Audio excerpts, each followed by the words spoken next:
Well, good afternoon from Cottage Farmstead. I'm Rebecca. That's my husband Nathan right there. And as you saw in our last video, we have a whole bunch of baby chicks in our house.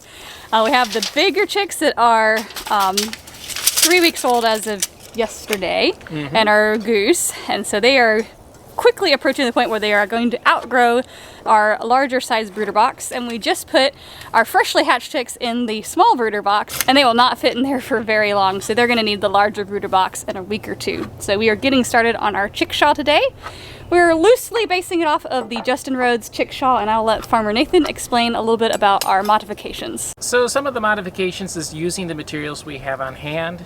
For instance, we have some lumber that we milled from our sawmill. They are not proper dimension. It's not an actual 2x4. It's actually closer to 1.5 inches wide, which is technically what a 2x4 width is, but it's only 3 inches in the other direction.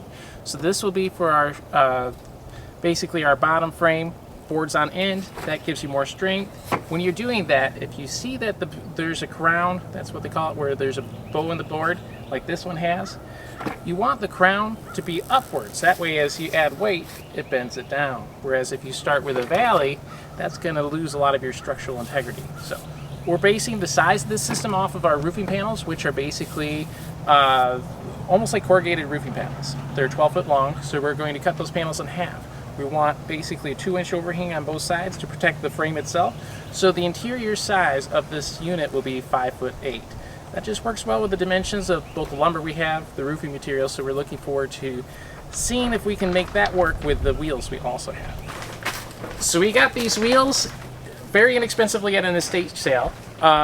Justin Rhodes wheels are incredible, but we don't have it in our budget right now. So we're going to start with these. They do have bearings.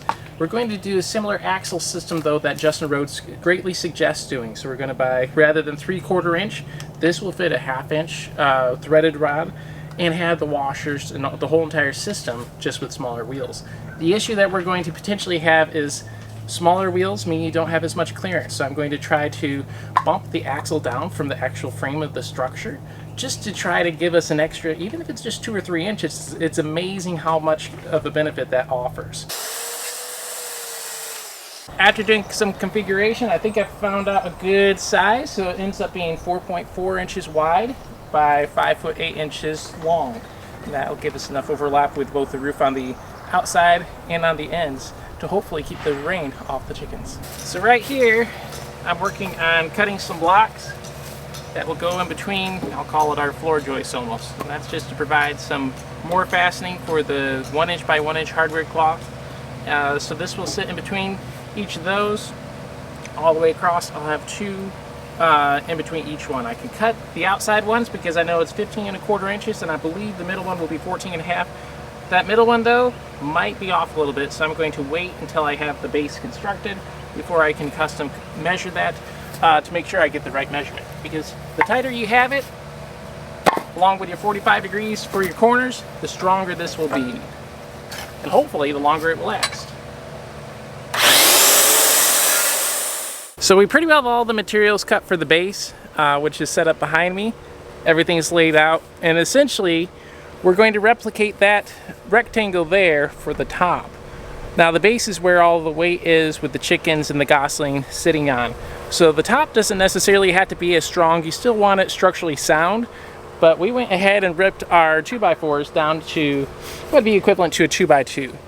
This makes it a lot lighter. One issue you might run into is it could warp. So we're going to do the same type of bracing as we are on the bottom for this with the top.